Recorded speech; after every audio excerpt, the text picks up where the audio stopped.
Hey, good morning, beautiful people. How are you doing today? Oh man, I hope you guys had a great weekend. I know it was rough. There's some things in the news a lot of people aren't happy about, myself included. And the Supreme Court's deciding to do what they want to do. But you know what? We're going to get through this. We're going to fight through this. And I'm just send out my prayers and love for people who finding this situation with the Supreme Court rule difficult. And as LGBTQ, this is our Pride Month, and they're gonna try and come for us, but that's okay. We got something.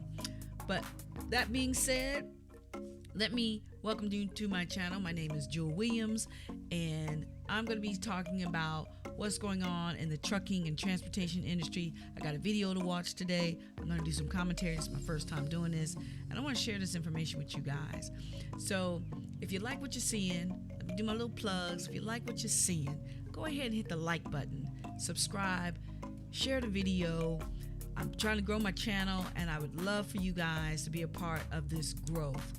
This is definitely a good transition for myself, and I'm just putting myself out there to be a little bit different in how I run my channel. I want to be more focused on doing things that are in line with who I am. That being said, shameless plug, I'm getting all this out in the front. So if you guys are into making videos, or if you're wondering how I put all my videos together, I use Ecamm Live. Ecamm Live makes it so easy for me to just add my sound, add my overlays, add my pictures and pictures, screen share, all in one setting with the sound, and I don't have to worry about going back and post editing a lot of this stuff. Sometimes I will have to, but for the most part, I can just film it and go. So with that being said, let's get into this. You guys know, I know you're feeling the pain. I know you read the title. That's probably why you clicked on it. Yes, gas prices are off the chain. Now, this isn't the first time gas prices have been off the chain. Matter of fact, gas prices have been off the chain a few times, but it has gotten a little bit worse, especially for the transportation and trucking industry. I'm a trucker. I drive, and thank you, Jesus, that I don't have to pay for my fuel. My company absorbs that cost. That being said, though, as a consumer, eventually I wind up taking some of that cost. And as a consumer, you are paying for the fuel cost. So prices are going up. A lot of that is due to the cost of fuel and the cost to move goods across the country. And when will that break? Hopefully soon, but right now it's looking really, really bad. Now, if you're thinking about getting into the trucking industry, being an owner-operator, and you're probably wondering, how is this going to impact me? Or maybe you're just wanting some context as to what's going on. Well, today's video is going to take a look at a couple of videos. I'm going to add some commentary to it as I watch, but I've got a couple videos that I'm going to play for you to add some context to what is happening and why you might be starting to see more conversations about autonomous truck driving. Now, don't be scared about that stuff. Okay, if you're a truck driver, I'm sure you're aware of the change, but we got some time before they actually get there, and I'm gonna talk about all that. So for my first video, I want to do a clip here and show you this video in regards to this truck driver and his commentary in his when he was in his. The last time I filled up my truck in depth, it cost me $1,178. For Michael Whitaker, that's about a 70% increase compared to pre-pandemic costs. So a tank, most truck drivers can fill up their tank. Most tanks hold about 100 gallons of fuel. So at $5 a gallon, sometimes $6, as you saw over there, fuel cost for their truck can be anywhere from 600 if they got one tank, and most of them have two tanks. So you're looking at, like he said, $1,100 to fill up for diesel. All right. Now, our second video, we're going to add some more context. Here we go. Not only has the cost of diesel fuel skyrocketed, but because of the ongoing trucker shortage, the cost of labor has gone up. So we've been seeing essentially a double whammy, a surge in fuel and labor costs that have certainly raised prices for many goods sold at the retail level significantly. That's what I was talking about earlier. As you can see in the video, this prices for fuel impacts retail sales, and retailers, they set their prices based on what it costs to bring those goods to them, and the consumer pays for everything, and everything is moving by truck. That's how the last mile, that's how it gets to you. So that's what you're seeing here. Now, if you're in the transportation and logistics industry, you're having these conversations at your desk, you're having these conversations with your boss, and there's really not a lot that a transportation logistics company can do to lower those costs, because those costs are dictated by our government. And I'm not even going to get into that. So now we're going to watch a video, and this is what they're proposing the solution is going to be.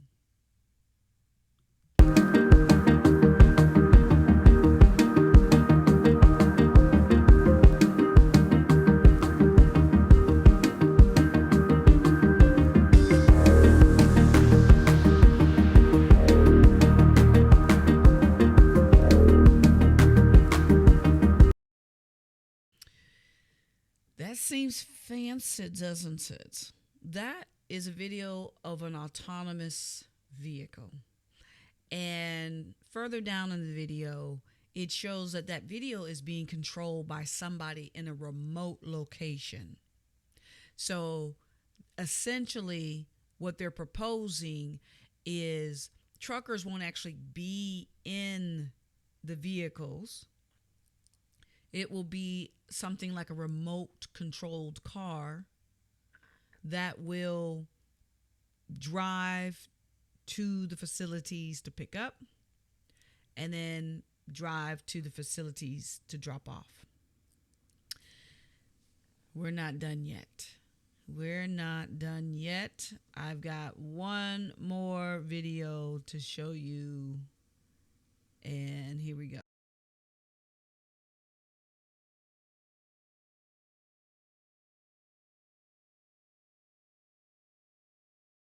So you want to be a trucker. See those things? Those big, tall, right there. And here's number 2. Let's see. It measures about 6 feet tall, give or take. These have to come off on the pallet jack. This is what I got doing today. Yep, a lot of chemicals, flammables. This is what I've got going on today. This was already preloaded. A lot of times when you guys get your truck, somebody else already loaded it, and you better hope they loaded it right. But as you can see, I couldn't even get back here, but it looks like they put some straps on those flammables. By law, I'm supposed to do that. So anyway, I'm in the process of taking that pallet off, filming from the back. Just wanted you to get a look at what's happening. So when you take stuff off like this, you got to be careful because it's top heavy, and I'm doing it with a manual, not a electric jack. So a lot of control, body, weight, all that good stuff. You want to be a trucker? Hey, this is stuff you got to deal with. So I recorded that video while I was at work, and that particular day it was 90 degrees, hot. So having an autonomous truck sounds great, wonderful, But who's taking the cargo off the back of the truck? Who's going to do that? Customers are not going to do that. That particular video was taken and the delivery was to a nail salon. The owner who had ordered the product was in a nice suit, heels. Her nails were nicely done. She's not going to take that off. So we're going to get into this video here. And in this particular video, I'm going to do some commentary on what I'm listening to, and we're going to go back and forth. But I want to share this about an 8-minute video to help you understand where I'm going with this conversation and why I feel like more people need to be aware that the trucking industry is broken. And this might add some context as to why I think it's broken. So let's get into it. Here come the autonomous trucks with all the regulatory implications that go along with it. When will they really arrive? Topic of my conversation today with Wiley Deck. He is Vice President of Government Affairs and Public Policy with Plus. Hello, Wiley. Hello. Good to meet you. Thank you, and you too. So, when will autonomous, self-driving trucks arrive on the road? I think that's a great question. It's a very challenging question because it requires that crystal ball of where we're going to be in the coming years with this technology, because it's something beyond just the cab, because we believe that our system, just like the other operators or creators of this technology, believe that by 2024 the driver can be safely taken out. But that's just the cab. We're not talking about all the other aspects of what the autonomous truck is, which includes the trailer. You need a smart trailer to be able to communicate with that cab and reveal to that cab the health of the brakes, the wheels, the tires. So you need a whole health approach to these autonomous trucks. And they need to be able to capture that and present that information to roadside enforcement at their inspection stations. And the Commercial Vehicle Safety Alliance, they haven't even set the criteria yet on how these vehicles are to be inspected, much less the patchwork of states and their various regulations that it's okay to operate in one state, but in another state, you have to have that driver behind the wheel. So it's going to take at some point FMCSA, the Federal Motor Carrier Safety Administration, to step in and create a uniform system to allow the operation of these trucks on our nation's highways. Okay, so, I'm going to tell you, basically, he brought up some good points. They understand that you can remove the driver out of the cab, but what about the trailer? Now, he began to talk about the trailer part, but he took it to a level of the overall health of the trailer. Sometimes those trailers get flat tires and the brakes can lock up, things like that. Who's watching that? How do you control that? And that's where the safety part comes in. And a lot of truck drivers talking about, here they come, the autonomous trucks.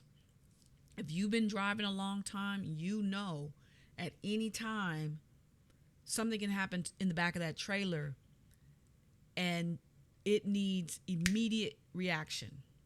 You don't have time for somebody who's sitting in a booth to say, oh, I think something's happening. How do we stop it? Because as you saw in my previous video, I was carrying hazardous material. That's the other part of this, hazardous material. As a commercial driver, you have to have a hazardous material endorsement on your license in order to transport hazardous material. And the purpose of that is, if something happens while you're driving, you need to know how to deal with the situation, how to get the fire out, what to tell the officers and the fire department when they arrive. Also, the bills to your hazardous cargo have to sit in a pouch up front.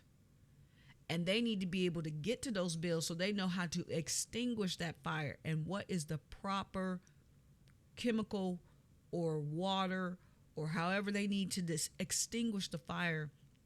They need to have that information. An autonomous truck isn't going to be able to tell them that information. So these are the things that have to take place before we even get to autonomous driving. Now, we are in a shortage, and from my experience, companies are not using the technology, the data he's talking about, they're not using it efficiently so that they can be effective. I'm going to give you a real life scenario. Real life scenario. This happened to me just Friday. I got done with my driving route. My employer sent me the message to come and do what we call swaps. We take an empty trailer and we take it to our customer and they fill it up. I grab a 53-foot trailer. I drive to the location. I pick up the freight. There's about 10 feet left in a 53-foot trailer. I get the message, go to company XYZ. I was puzzled because company XYZ has a swap trailer in their door every day. So why would you send me to company XYZ when company XYZ already has a trailer sitting there that's being loaded that a driver will go and get? That seems wasteful in fuel. So I call my dispatcher and I raise the point to my dispatcher. Hey, dispatcher, I am curious. Why are you sending me to company XYZ when I know that company has an empty trailer they're currently loading and a driver is going over there today? Why would you send me to go pick up one pallet? One pallet. My dispatcher says, hey, that's the arrangement we have with this customer.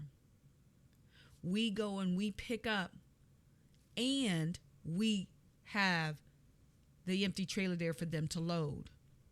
Now, at the fuel prices, the way that they are, at close to $6 a gallon, a tractor trailer only gets 6 to 7 miles per gallon. So you're spending $6 to go get this. I know it seems like, well, that's not a lot of money. It adds up. Why do you think Mike was saying he can't do that anymore? So I follow the instructions. I drive my tractor trailer over to company XYZ and I back into the door. I walk inside. The person says to me, oh, your swap trailer isn't ready yet. I says, oh, I'm not here for the swap. I'm here for the daily pickup. He says, we don't have anything for that. So now I have wasted time.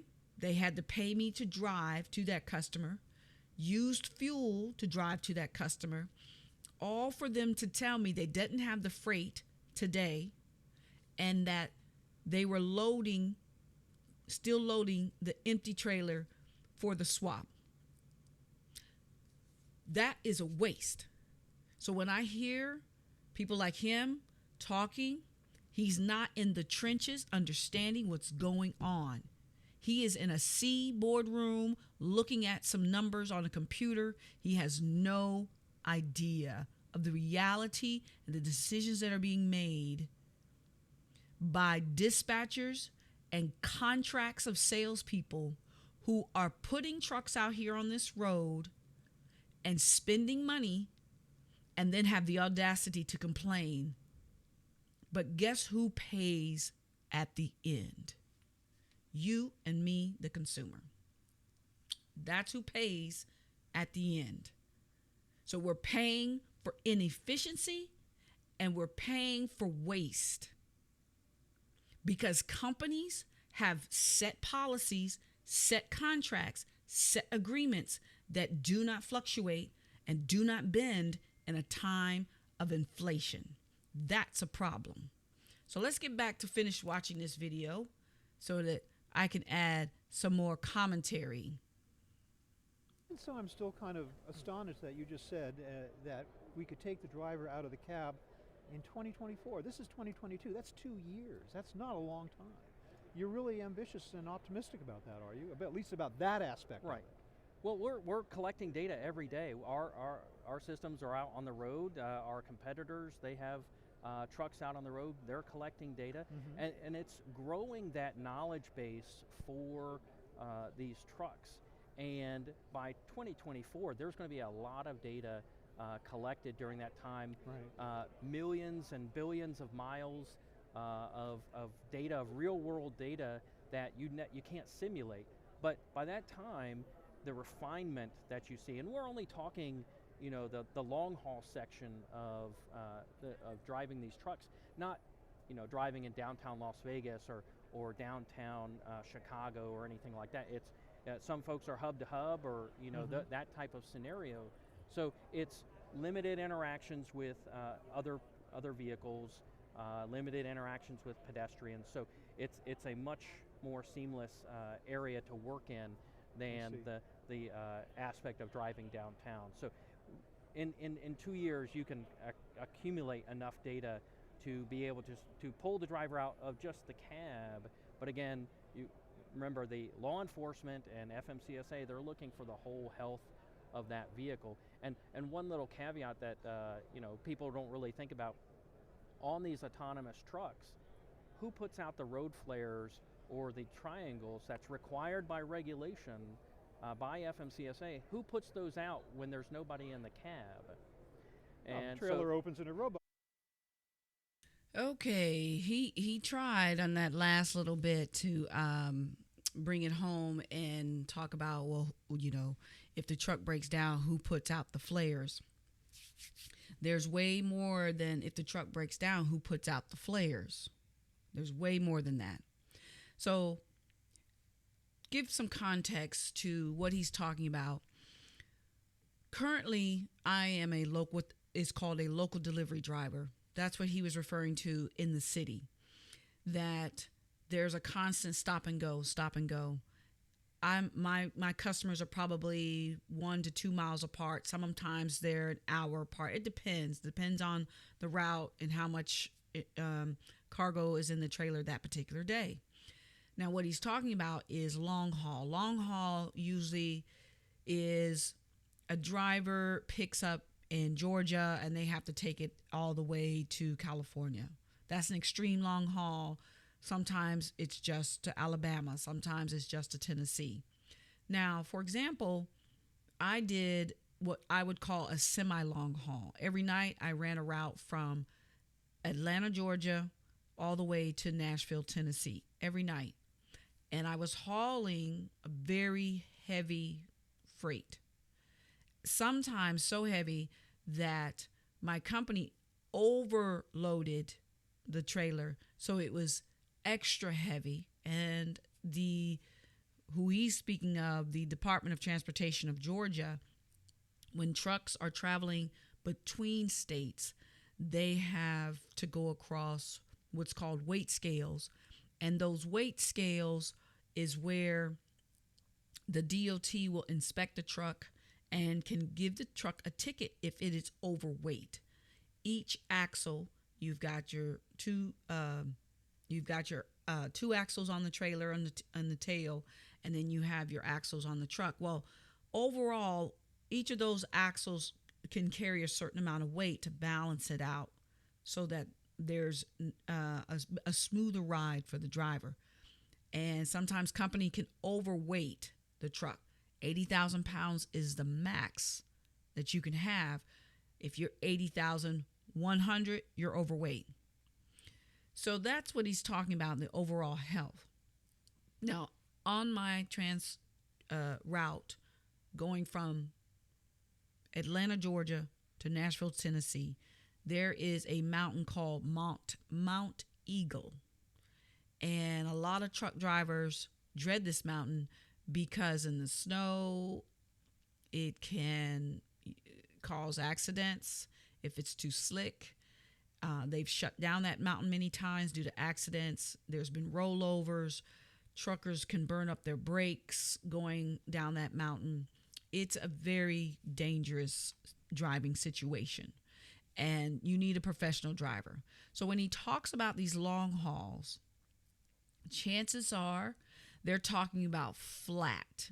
They're hoping that they can create a scenario where it's just a straight, flat, no hills, and they don't have to worry about any traffic. They don't have to worry about any road construction. They're probably hoping they don't have to worry about bridges and tolls.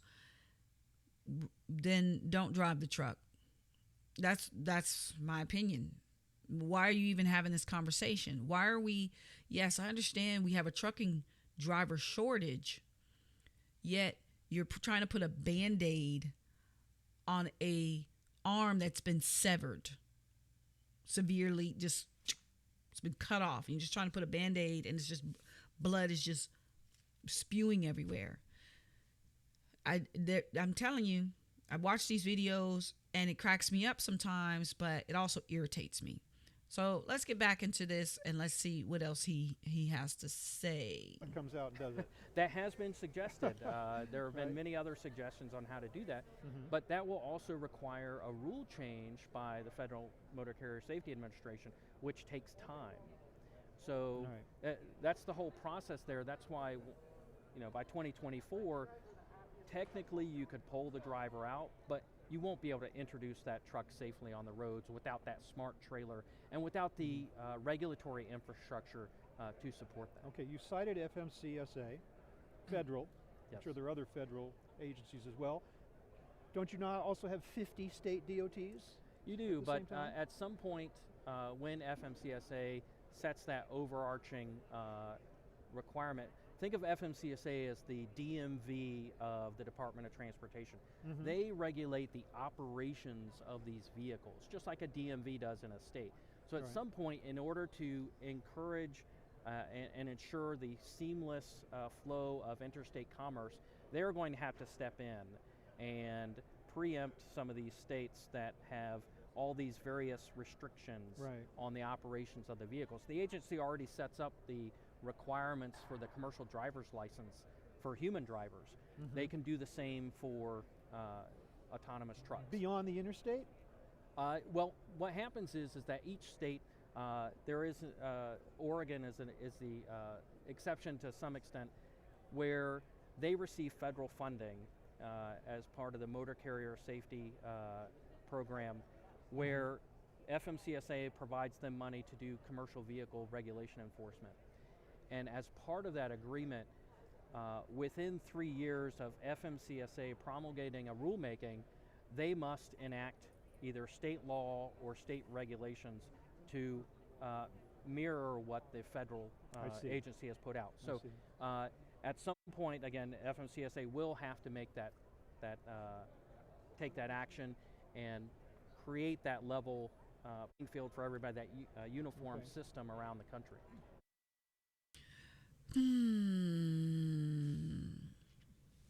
It sounds great in theory. It really does. It sounds great in theory that the FMC will wave their wand and everybody will get in line with everything. It sounds great in theory that the FMC will see the value in an autonomous truck and make states do what they're supposed to do. It sounds great in theory. But what about the shippers? What shippers and receivers are you specifically going to target to do this? Is it the mom and pop who have a store and they ship 1 or 2 cartons a day? Or is it, and they don't have a dock? They don't have a forklift. They depend on the company that they contracted with to send out a truck with a lift gate and the driver have a pallet jack, whether it be manual or whether it be automated, to take that pallet, pick it up, and put it on the truck. Are you talking, or maybe you're talking about that big customer that ships big stuff? Oh yeah, because they all have a warehouse and they all have a dock. False, make believe. One of my customers supplies and creates one of the main things we need in construction, which is the sewer lines. So these big cement products go into the ground to build the sewer system. They don't have a dock. They're huge. They're a huge company. Why don't they have a dock? Because they don't have a warehouse. Why don't they have a warehouse? Because the commodity that they have is too big to put into an enclosed building. It has to sit outside. So when I pull up in my box truck, if I have a lift gate, great. There's no problem. They can take that off. I can bring it off myself. But as you saw in my previous video, where I had those big tubs of liquid that weigh 2,000 pounds, that's kind of the stuff that I take to them. So they need a huge forklift to come and take that off the back of the truck. So what we're looking at here when we're listening to this interview is a person who's seen just enough to be dangerous. He knows just enough about the industry to talk money, but he knows not enough to solve a logistics problem. And that's a problem. That's a problem. This is the C-suite ideology in terms of having them, they feel pain. I get it. They're looking at their numbers and they're trying to figure out why do I spend all this money and I only get these little pennies dropped? And this is the scenario. At the current moment, to ship a trailer, from my last talking to a customer who ships spices to Australia, the customer said to me it costs $25,000 to fill a container and ship it to Australia. $25,000, and he said it used to be $7,000. It's more than doubled to ship one container of spices. Who's paying for that extra money? The consumer. Spices, boom, just went up. That's one scenario. So we're paying that price. Well, we haven't even calculated in the fuel for that driver to pick it up from his spot, drive it to the port, and from the driver, once it gets to the other port, to pick it up and drive it to the warehouse. That's fuel cost. We haven't even talked about that. So now you've got that fuel cost. So it's very expensive to move cargo and freight, and capacity is another issue that customers have to contend with, and companies have to look at, are we putting enough freight in? And I've got pictures of trailers that are empty that we left at customers overnight to fill up, and they're not filling them up. So we could have saved that trailer and taken it to someone else and had a driver on their route stop in and pick up.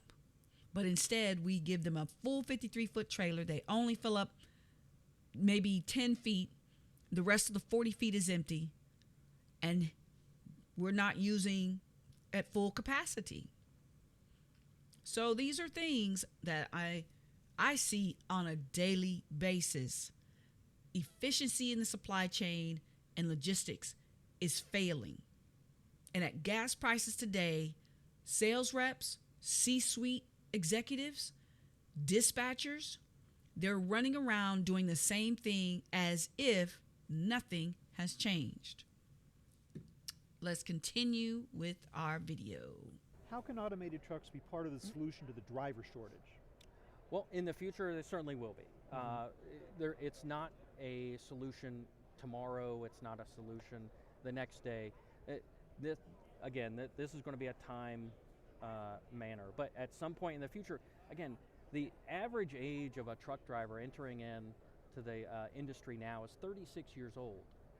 So the challenge is that you've got people retiring out of the system, and we're not bringing enough young people into the system to backfill the people that are leaving. Right. So you add that in to the increase in transport of goods, and you've created an even more challenging situation on the driver shortage. So at some point in the future, when you have the full driver out, the driver shortage will certainly start to be addressed in a more uniform manner, because it's easier to recruit drivers for regional hauls because they're home every night or they're home every other night, so it's easier on their families and on them and their health. It's much more difficult to get somebody to drive the long haul, which is an incredibly challenging profession, and I applaud the drivers that do that every day. So this is how government can play a role in increasing recruitment and retention of the human drivers. Absolutely. There are things that the government can do. They can.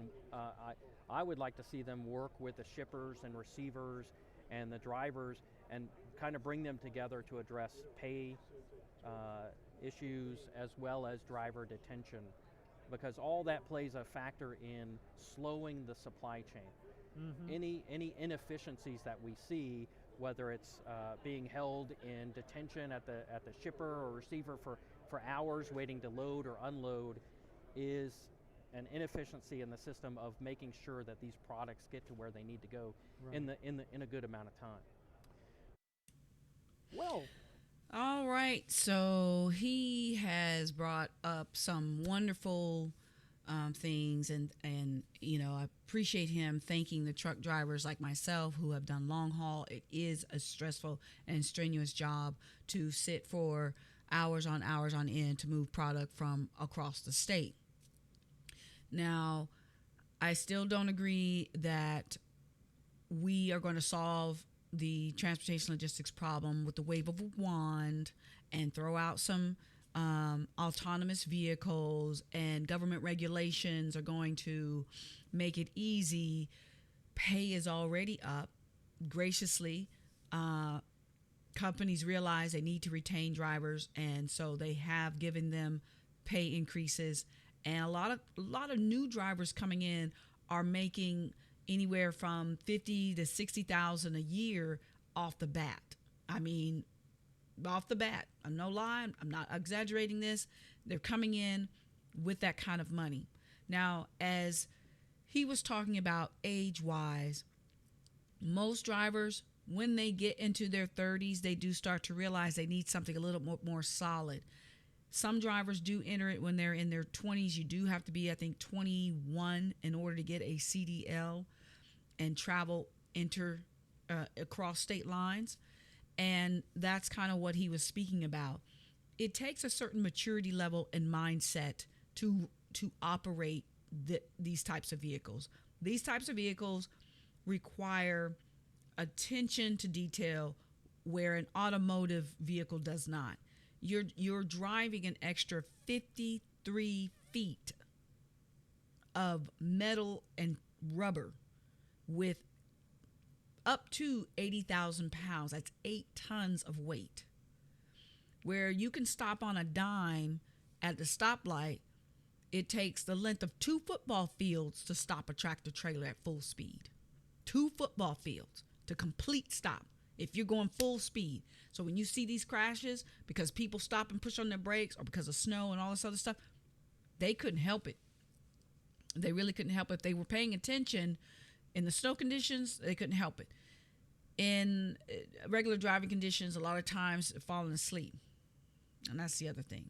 So what we're looking at here is a possible solutions to a problem, yet getting down in the trenches, being in with the drivers, understanding what the drivers are actually going through day in and day out. Now, he talked about this detention, holding drivers up. I'm going to call them out. They can get mad if they want to. When I was an over-the-road driver, Walmart was the worst offender to detaining an over-the-road driver because they were told they have 2 hours to unload a trailer, or before they even start to unload a trailer. So if that's the only trailer I have and you have a 2-hour window before you even begin to unload it, and you can take up to another 2 hours, that's a 4-hour window. So companies like Walmart are the worst offenders, and there are many other companies like that. When you pull up to them and you're getting ready, you want to just have them unload and go, you could be there for 4, 5, 6 hours, sometimes 8 hours waiting on these places to unload. That is the reality. So I understand he's like, oh, we got to work on these detentions. We got to work on these people, getting them in and out. So what's your proposal? What do you say to the grocery stores of the world, the Krogers, the Publix, who have warehouses, truckers pulling in there hour after hour, minute after minute, and their staff can't get them unloaded fast enough to move that trailer trucker out and go? And if you think an autonomous truck is going to make it simpler for them, you are mistaken. There are only so many hours in a day, so many people in a day, and so much time that can be taken for you to unload the truck. So I understand the pain that is felt in the supply chain. I've been in it for over 28 years. I've been in transportation and logistics, starting off in warehouse, moving into custom brokerage, ocean freight, air freight, now over-the-road trucking and local trucking. I have seen commodities from all sides. So I know what I'm talking about. I'm not just talking because I started driving yesterday. I've been in the industry, embedded deep. I have seen more, and I have an education to back it up. So I'm not talking just to be talking. I'm talking because we have a serious problem, and it is impacting the consumer is the biggest issue I have here. It is impacting me, my wallet, my pocketbook, and you, your wallet, your pocketbook. And that's a problem. So we're going to wrap this up and finish up the video. Let's see what they got to say. Wiley, thank you so much for this. This is a fascinating discussion about autonomous trucks, when we might see them on the roads, what might stop them from being tomorrow, but they're out there in the future somewhere. Thanks so much for being with me today. Well, thank you very much for having me. I appreciate it. I have been speaking with Wiley Deck of Plus. Thank you very much for watching. All right, that was it. Okay, that was it. So as you can see, he had a lot of advice. So I'm going to show you one more video and give you context into what I am speaking about.